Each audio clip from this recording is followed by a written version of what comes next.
Ayan, magluluto ako ng gulay kasi ako lang mag-isa ngayon kasi aking mga anak ay nauna na silang kumain at may kuha na sila. Ready na sila na nagpunta ng school. Ayan, nagluluto ako ng gulay kasi ako lang mag-isa ngayon sa bahay.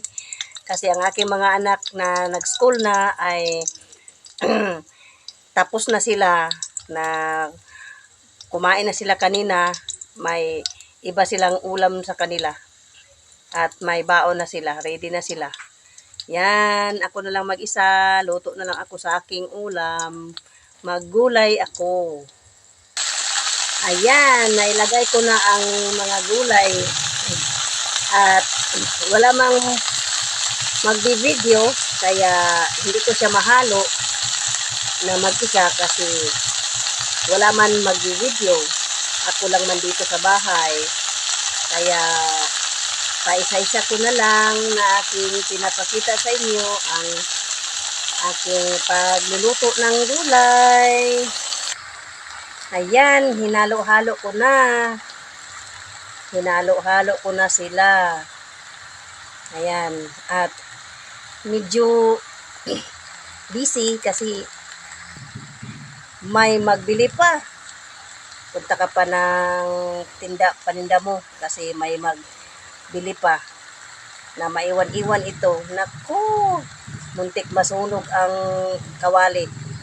Ayan, linagay ko na ang aming paninda na Youngstown salmon. Linagay ko na dyan at hinalo ko na sa aking gulay. Linagyan ko ng magic sarap, ng tuyo. Ganun lang kasimple ang aking gulay sa pagluluto.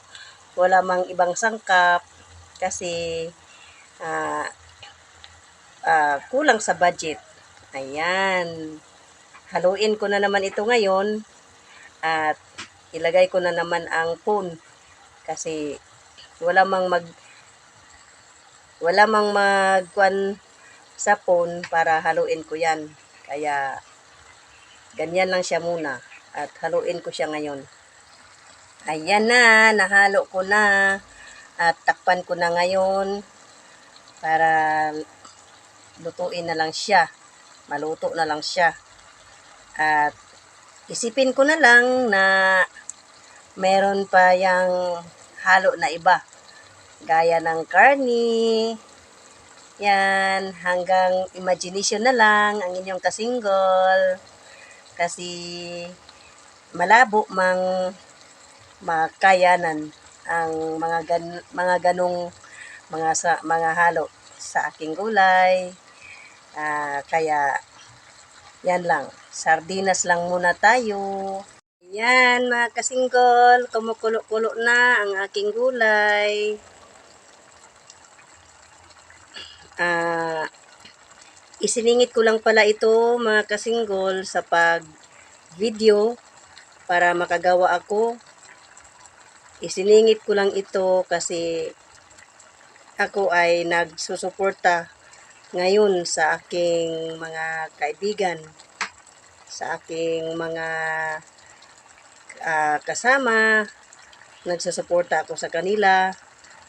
Kahit ganun pa man ay isiningit ko pa rin ang aking pag-upload ng video para yun may mai-upload. Yan, kumukulo-kulo na siya. Hindi ko pa siya natikman. Tikman ko lang siya ngayon. Ayan. Natikman ko na siya at okay na rin ang kanyang lasa. Okay na rin sa akin. Hindi rin siya nasobrahan ng asin. Tamang-tama lang. At shout out sa lahat-lahat ng aking mga naging kaibigan sa YT. Sobrang salamat sa inyong mga kabaitan sa akin na ipinakita at sobrang salamat talaga sa mga suporta sa aking channel. Yan, kahit papano ay medyo may kuha na sa aking channel. May liwanag na aking nakikita. Kaya salamat talaga sa inyo. At ayun, nais ko sanang mag shout out sa mga pangalan pero sabi ni Miss Lenny na di na lang daw magbanggit ng pangalan kasi baka may hindi mabanggit, hindi ma-shout out at magtampo pa. Kaya Miss Lenny, sinunod ko ang payo mo na yun, shout out na lang ako sa lahat na aking mga naging kaibigan, mga mababait na kaibigan, matulungin. God bless us all. Sana gabayan tayo ni Lord sa kahit anumang ating gawain at bigyan tayo lagi ng lakas na mga pangatawan para tayo ay magpatuloy sa anuman na ating gawain sa buhay. Yan lang aking may share sa inyo, ang aking gulay. Okay na pala ang aking mga anak. Tapos na sila sa kanila. Kompleto na sila. Kaya ako naman ang mag-isa dito. Kaya ganito na lang. Ayun, bye-bye. Sana hindi kayo magsawang tulong sa akin kasi ako ay nangangailangan pa rin ng tulong kahit ganito na ang aking channel. At salamat na rin sa mga tao na nakatulong sa akin kung paano ang mga adjustment, paano gawin, paano ganyan. Salamat sa kabaitan at walang sawang pagtulong sa aking channel. Bye-bye! Please like and subscribe, Madet Amuma. Thank you! Hello mga kapatid, mga kaibigan ko sa YT. Akin lang dagdagan yung video na nagluluto ako ng gulay kasi kahapon man yun na video. Ngayon ay dagdagan ko lang siya. Ako ngayon ay nandito pa sa higaan at ang aking mga anak ay nandun na naman sa school. Kahapon pala yun na umaga ang pagluto ko ng gulay. Ngayon na umaga naman ay nandito pa ako sa higaan at masakit ang ulo ko kasi kagabi matagal akong nakatulog. Kaya ganun. May mga pangyayari na hindi natin asahan na ganun. Kaya masakit ang ulo ko ngayon na puyat kagabi. At nakadagdag pa yung aking pag-apply sa aking monetization. Pero okay naman sa awa ng Panginoon na okay na rin siya. Maghintay na lang ako sa PIN na ipadala ni Lolo. Kasi na-okay ko na siya lahat.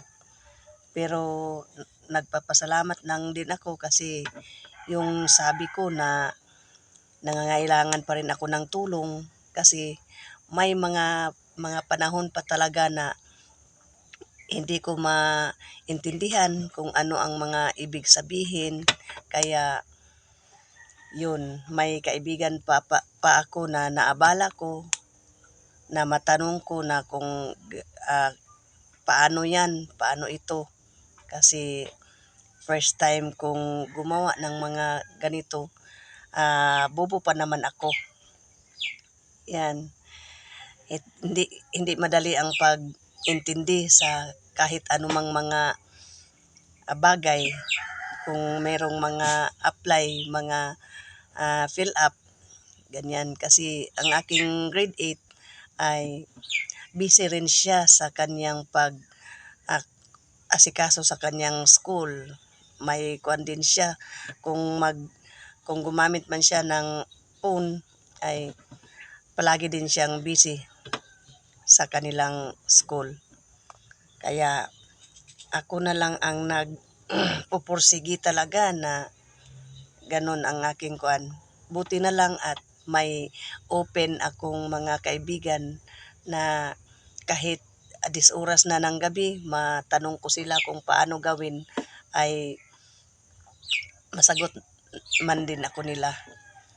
Akin lang yung papalit-palit lang ako ng tanong sa aking mga kaibigan kasi nahihiya ako kapag isa lang ang aking tanungin kasi baka sobrang nakaabala na ako sa kanila. Pero pasensya na ganun talaga. Pero alam ko naman na mabait sila at walang pag-alinlangan na tumulong. Yun. Basta ang akin na lang na masasabi, sobrang salamat sa mga kaibigan ko sa YT na handang tumulong sa akin ng walang pag-alinlangan. Bihira ka lang makatagpo ng mga kaibigan mo na dapat kang yung concern sa'yo na kuan sila na handang tumulong. Kasi nga, nung una sa simula pa lang sa aking pag-apply sa pagkuan ko sa YT ko, sa aking channel, kahit dito sa amin, nahirapan naman akong magkumbinsi sa aking mga kakilala, kaibigan, na isubscribe nila ako.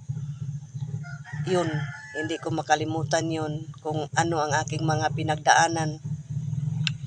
Kahit nakasalamuha ko sila, mga kaibigan ko sila dito, pero bihira kang makatagpo ng handang tutulong sa'yo ng buo. Yan ang aking masasabi. Kasi experience ko talaga nung una, nahirapan ako sa subscriber ko. Kasi magkuan man sila na ganyan ang kanilang mga kuan na wala silang load, kaya hindi ako nila masubscribe. May mga iba-iba silang mga kuan. Basta may mga iba-iba silang mga alibay o ganun para iwan ko na lang. Pero dito ako nakatagpo sa aking mga kaibigan sa YT na kahit hindi man kami nagkita ng personal ay buong buo sila kung tutulong. Hindi ka makarinig ng ay ganun, hindi ko pa ikaw masagot kasi ganyan. Wala akong narinig. Pagtanong ko sa kanila na paano ito, paano ang ganyan, ay agad naman may sagot ako na matanggap. Kaya salamat sa inyo at sa ibang mga kaibigan ko na concerned din sa aking channel. At yun, salamat sobra sa inyong mga pagkuhan sa akin. Appreciate ko sobra. Kaya dito na lang kasi masakit pa aking ulo at medyo nakalaylo ako sa pagsuporta ngayon umaga kasi masakit talaga ang aking ulo at kailangan kong ipahinga. May mga gawain pa na naghihintay sa akin kasi ang aking mga anak ay nandun na sa school. Ako na naman dito naiwan mag-isa. Yan. Bye-bye. Ingat tayong lahat. God bless.